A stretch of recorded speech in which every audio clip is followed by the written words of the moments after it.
Now, in our 56th installment, we're finally going to get around to talking about the Wild West. By the way, the painting we're looking at is a painting by Charles Russell from 1906, I think, or was it 1909? The early 1900s, called In Without Knocking, that demonstrates kind of the image that many people have of the Old West or the Wild West, um, that has been carried down through the generations in popular culture. That that time period that we have discussed, the cowboy period, if you will, that really was just from the 1860s to the into the 1880s, so far as the free range and cattle drive period, and then maybe about 20 more years after that to the early 1900s in general, that so much of American mythology has been built around. And indeed, it has been. We, as a nation, have attached so strongly to these themes and these archetypes, and so forth, that it has been woven kind of into the tapestry of our imagination, and a lot of times that's what it has been, imagination rather than actual history. The whole thrust of the new Western history as it started developing in the late 1970s and 1980s and into the early 90s was to sort of demythologize and de-romanticize the West and get at the actual facts of it. I teach a class, I've taught it a couple of times, called The Frontier in the American Imagination, which is similar to this class but not quite the same, because this class is a class about the history of westward expansion that does involve ideas about the frontier and what the West is at the time. But that other class is more about the history of the legend or the history of the myth or mythology. And I always start that one off with the movie, The Man Who Shot Liberty Valance. If you've seen the movie, you'll understand why. It really speaks a lot to the idea that the myths that we have and the stories that we have around that time period, um, aren't really exactly what happened usually. And it's good to know what really happened, but what didn't happen, or what we wished had happened, or what we imagine had happened, can be more fun to think about. So it has had a very strong drawing power to the American public, and even outside of the United States. Whether you're talking about the spaghetti westerns that were produced in Italy in the 1960s and 70s, or around that same time period, the western comics being produced in the French-speaking world, sort of the idea of the West rather than the reality of it has been exported globally. Now, I must admit that I have, in my own other profession, other professional life, had some small, very small hand in continuing that tradition of looking at the myth and weaving yarns and telling tales set not really in the actual West, but more so in that mythic West of our imagination, with some very small degree of success, which I have very much enjoyed doing because, as a kid, I was drawn to the myth of the West and simultaneously drawn to the history of it. And I have continued on that dual trajectory throughout my life. I like to think that I wear two different hats Writing fiction obviously is very different from writing nonfiction, and standard nonfiction is very different from writing scholarly academic nonfiction.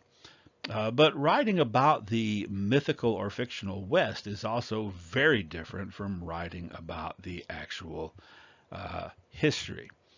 Nonetheless, despite this kind of paradox that has existed, come into existence, this binary or bifurcation of truth and myth, it's important to see where the sort of pick at the threads of some of those things in particular to see where the truth lies, but also to see what the legend is and perhaps how it grew.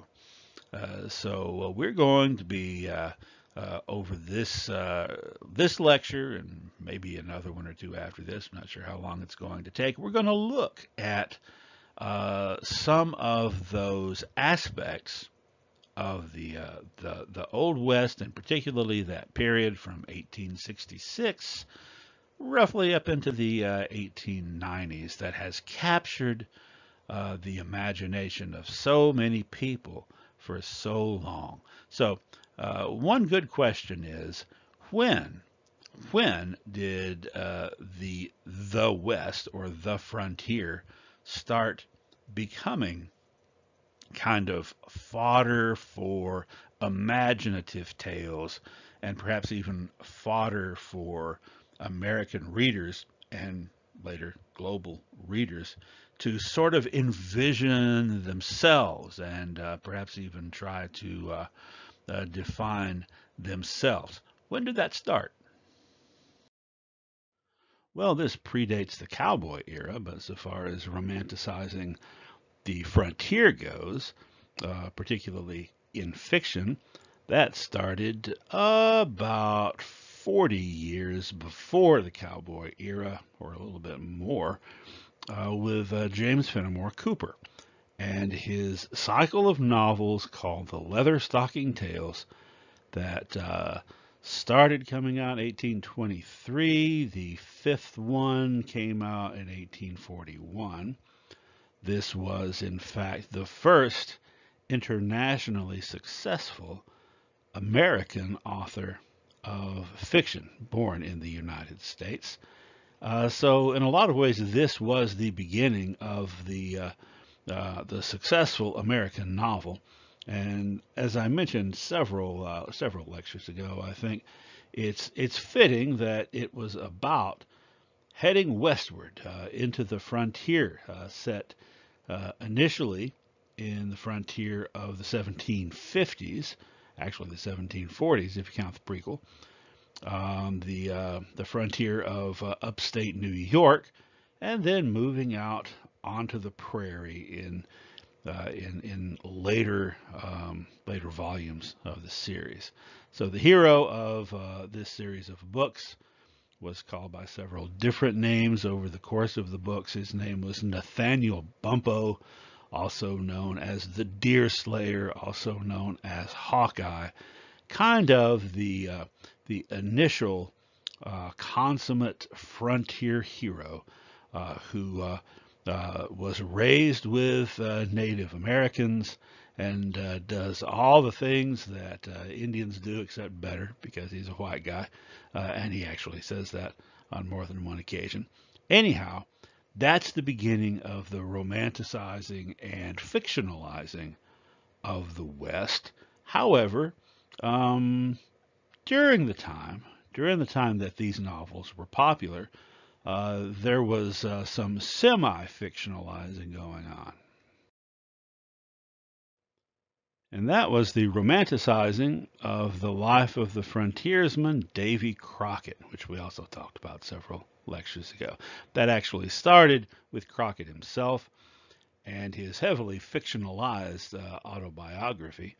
But by 1835, this periodical was being published in Nashville, the Crockett Almanac, or Davy Crockett's Almanac, which was much more of a short story collection than it was traditional almanac, full of stories about Davy Crockett's exploits and stories about other similar individuals on the frontier. Highly fictionalized, sometimes practically completely fictionalized.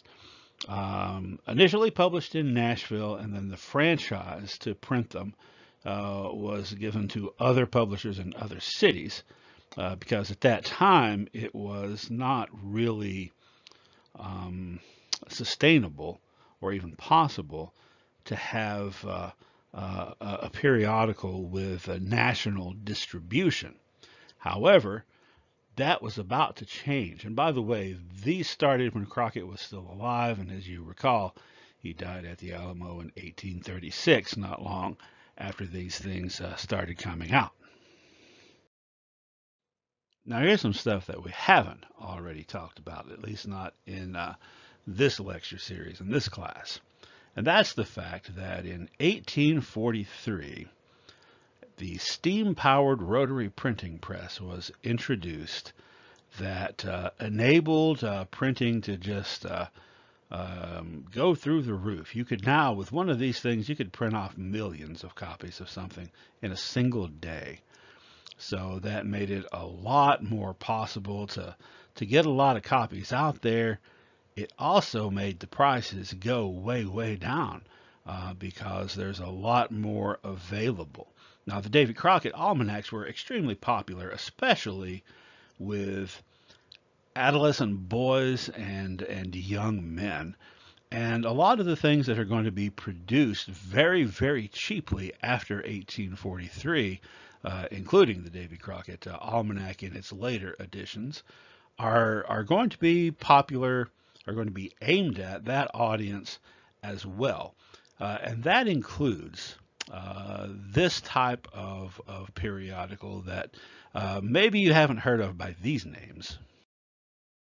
That is story papers, as they were called, or boys' weeklies, which first started being published in Great Britain and pretty soon were also being produced in the United States on really, really, really cheap paper, so that with the cheapness of the paper plus the high production output of the new types of presses, these things could be sold for a penny, which even adolescent boys might be able to come up with.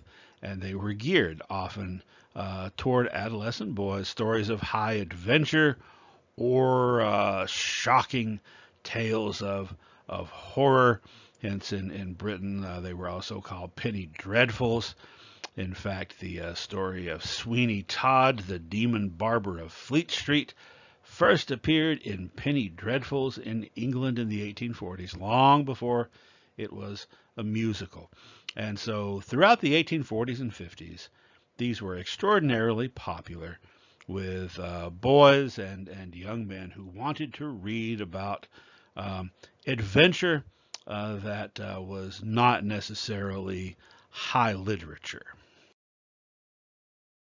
The next step in the evolution of fiction aimed at adolescents and young men was the dime novel. Starting in 1860, published by Beadle's. Beadle's dime novels came out regularly, and well, they cost a dime. The difference between that and a story paper was that the dime novels were a lot longer. They were about 100 pages on the average. Sometimes they were reprints of stories from the story paper. Sometimes they were all original. Sometimes it was all one novel as advertised. But mostly they were frontier themed, although not always. There were eventually crime and mystery centric stories as well in these dime novels. And they were lurid and sensationalized adventure stories, just like in the story papers.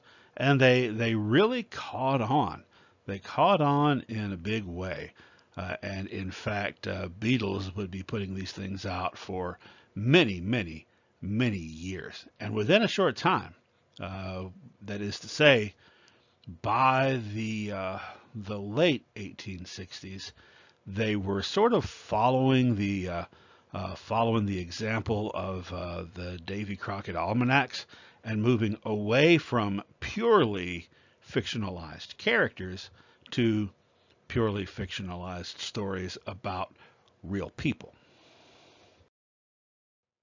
Like these right here, Buffalo Bill, Wild Bill Hickok, and Calamity Jane.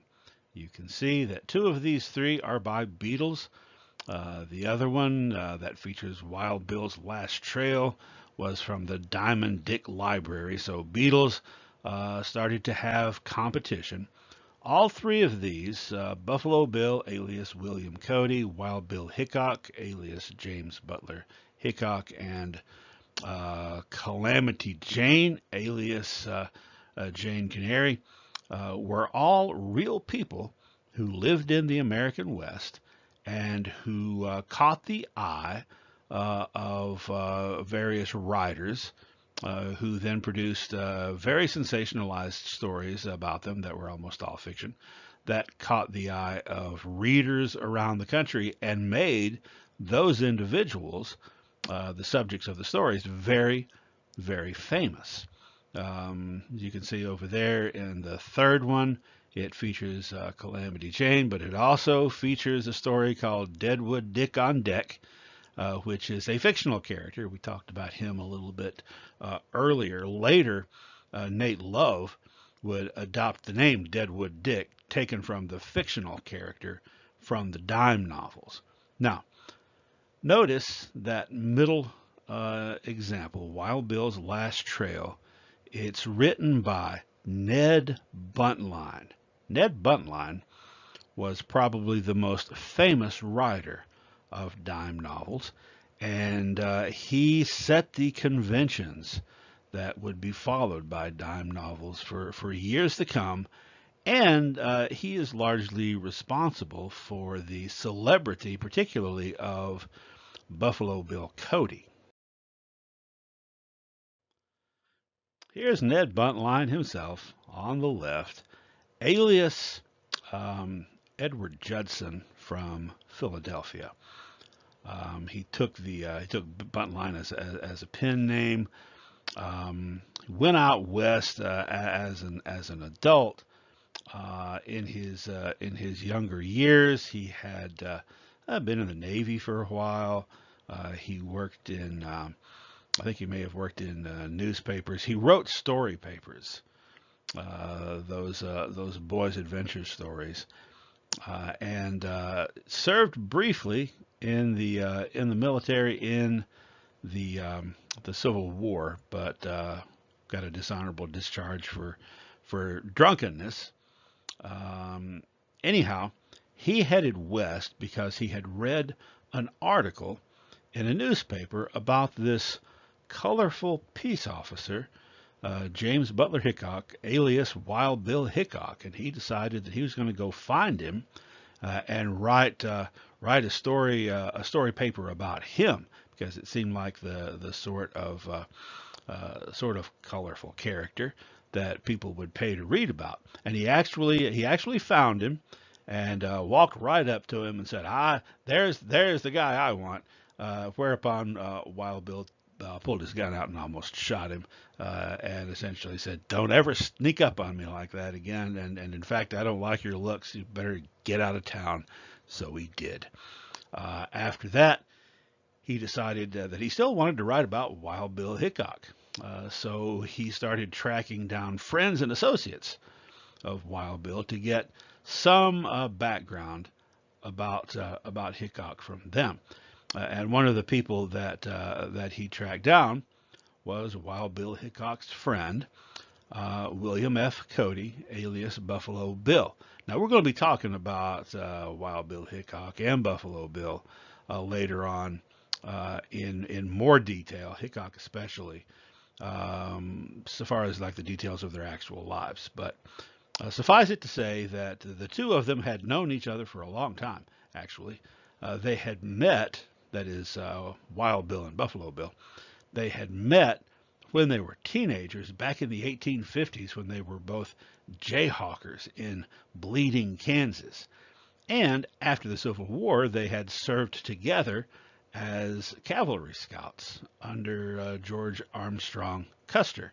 So he sought out Buffalo Bill to get some stories about Wild Bill Hickok and discovered, hey, this guy is also very colorful and less likely to shoot me, I guess.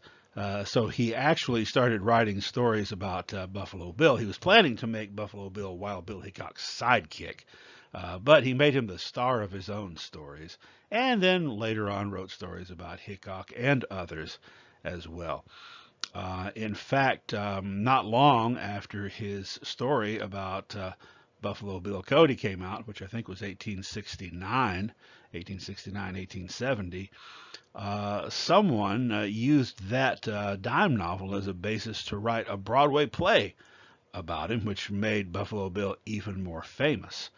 Over on the right, you can see Ned Buntline on the far left looking absolutely ridiculous in a hilarious looking fake wig for a photo opportunity with Buffalo Bill, who's standing right there next to him. Now, those other two are also people who performed in the traveling Wild West entertainment show that Buffalo Bill put together around this time in the early 1870s. Over on the far right, Texas Jack Omohundro, and the lady there, Giuseppina Morlacci, who was an Italian ballerina who introduced the can-can to the American stage. So add a little bit of class here to the Wild West show. She wound up marrying Wild Bill Omohundro.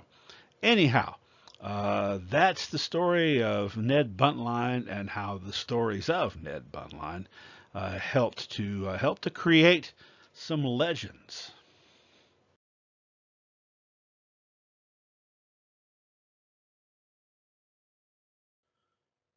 And here's a poster for Buffalo Bill Cody's Traveling Wild West Show, or as it was officially called, Buffalo Bill's Wild West and Congress of Rough Riders of the World, which toured for almost 35 years all over the country, through all the major cities in the East, and even across the Atlantic and in Europe.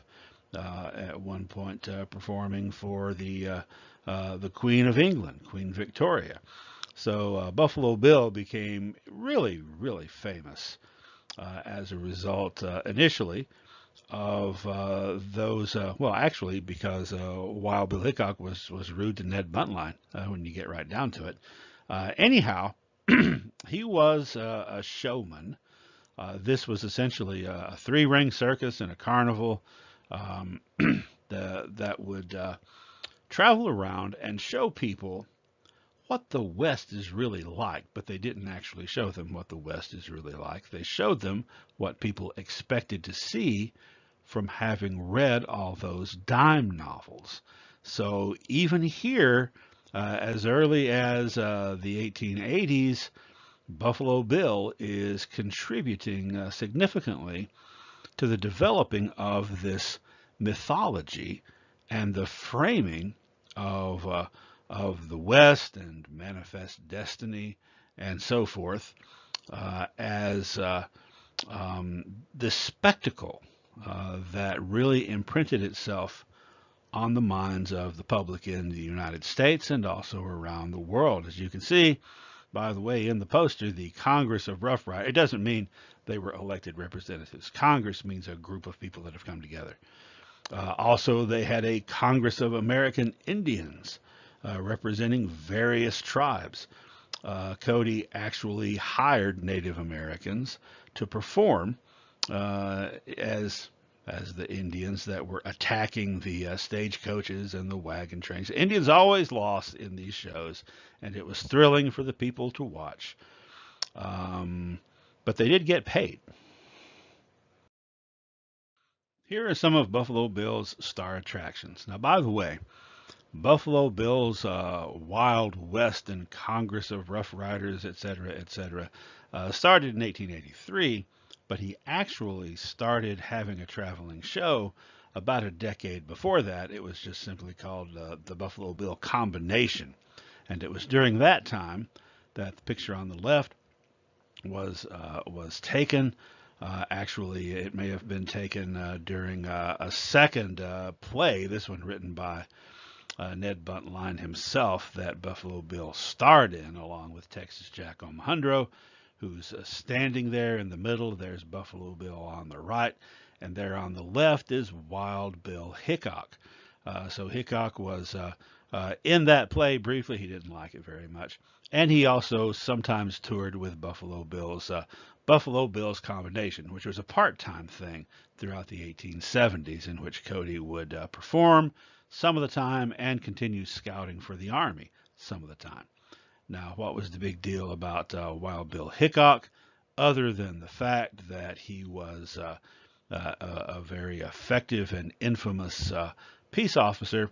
He was an incredibly good shot. So that was his big attraction, doing trick shots. He was known for shooting the ace out of an ace of spades. Another trick that he did was take a wine bottle and lay it down on something with the neck of the bottle facing toward him, and shoot into the bottle, shoot the cork out into the bottle from I think 20 paces. So that was pretty impressive. On the far right there, that's Sitting Bull, who toured with Buffalo Bill and his Wild West show in the 1880s. And there in the middle is Annie Oakley. Unlike Wild Bill Hickok or Sitting Bull, Annie Oakley did not already have fame. Well, I guess maybe she did, because she had become famous as an incredible marks person. But she wasn't, unlike those other two, she wasn't off fighting and killing people. She was just performing in contests. When she was, I think, about 25 years old in the mid 1880s, she went to work for Buffalo Bill. And she was also a crack shot and drew a big crowd. In fact, she was second only to Buffalo Bill in the amount of money she brought in. So, among other things, one of her tricks was she would shoot a cigar out of her husband's hand at about 30 paces. And she did Wild Bill Hickok one better, so far as the old playing card trick.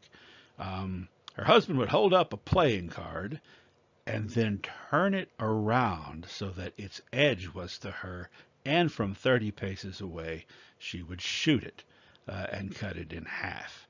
So that is some pretty good shooting.